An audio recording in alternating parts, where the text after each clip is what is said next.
Porą savaičių Lietuvos kultūros sostinėje mėginta įminti tolimos ir paslaptingos šalies Japonijos minkles. Kupinas ceremonijų, ritualų, dvelkiančias kone mistinę ramybę bei susikaupimu. Panevėžio dailės galerijai ir Japonijos ambasadai paskelbus Japonijos kultūros savaitę ši atidaryta tradicinio japoniško popieriaus vaši darbų paroda. Netrukus surengta japoniškos arbatos gėrimo ceremonija. Lietuvio akiai neįprasta vien dėl neįtikėtinos tylos. Simbolių kalbą meistriškai valdę japonai sako, kad bemaž sakralių apeigų jų buityje daug. Žinoma, arbatos gėrimo ceremonija yra labai svarbi tradicinėje Japonijos kultūroje, tačiau tai tėra tik vienas kultūros aspektas. Todėl stengiamės parodyti, kiek galima daugiau. Supažindinsime su ikebana, gėlių komponavimo menu, nes jis taip pat užima labai svarią vietą tradicinėje Japonijos kultūroje. Gaila, kad dėl laiko stokos negalime parodyti daugiau mūsų kultūros subtilybių, bet ateityje tikimės būtinai tą padaryti. Menus Japonijoje studijavusi Miglė Lebednikaitė pripažįsta, jog kitataučiui dalyvavimas arbatos gėrimo ceremonijoje tai ir išbandymas, ir mokslas, jei nusprendi skirti laiko bei pastangų ritualo suvokimui. O jis prasideda nuo durų, kuomet prie jų palieki savo apavą ir patenki į kitą erdvę. Ceremonijos metu meistrė, arbatos meistrė, jinai yra visiškam susikaupime ir tyloje, ruošia arbatą ir yra tiesiogiai su svečiu nebendraujama.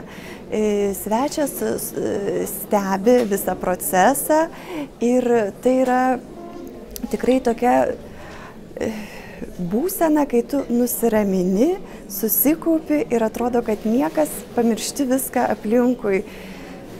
Ir tas momentas, kai tau paduoda arbatą, yra tikrai toksai labai pakylėtas. Arbatos gėrimo ceremonijos svečiams specialiai buvo sukurta ikebana, meno kūrinys, kurio tikslas atskleisti šios niekad nebepasikartosiančios akimirkos žavesį.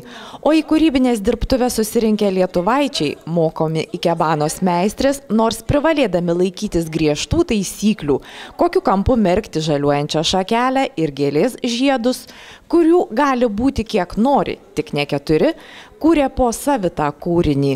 Simboliai, tvirtina meistrė, savosios prasmės neprarado net šiandienos Japonijoje. Japonų tauta tai yra gamtos žmonės. Ir dabar modernizacijos laikais, kai viskas yra modernizuota, dangčiai pakeliami su muzika ir vandenėlis bėga, tai tiesiog japonai vėl pradeda grįžti prie gamtos ir ta simbolika dangus, žemė, žmogus, tai yra 3 dalykai, kurie neatsiejami vienas nuo kito. Tai iš tikrųjų labai labai svarbu. Ir namuose tiesiog moteris, dabar ypatingai moteris be abejo, daro tas ikebanas būtent tam susiejimui su gamta. Ir vaikai mokomi, na ir iš tikrųjų labai, labai populiaru. Būtent gamtos pojūtis, kad mes esam, ne gamta yra mūsų dalis, bet mes esam gamtos dalis. Paskaitoje demonstracijoje japoniškas kimono pristatytas tradicinis tolimųjų rytų šalies gyventojų apdaras. Prieš keletą šimtmečių buvęs 12 sluoksnių ir liudijęs didžiulę prabangą, svėręs net virš 30 kg. Dabar supaprastėjęs. Tik 3 sluoksniai žiemą ir vienintelis vasarą. Spalvos ir raštai pačios gamtos atspindžiai. Yra tokie kimono, kurie, pavyzdžiui, gali būti tik pavasarį dėvimi, arba tik tai žiemą.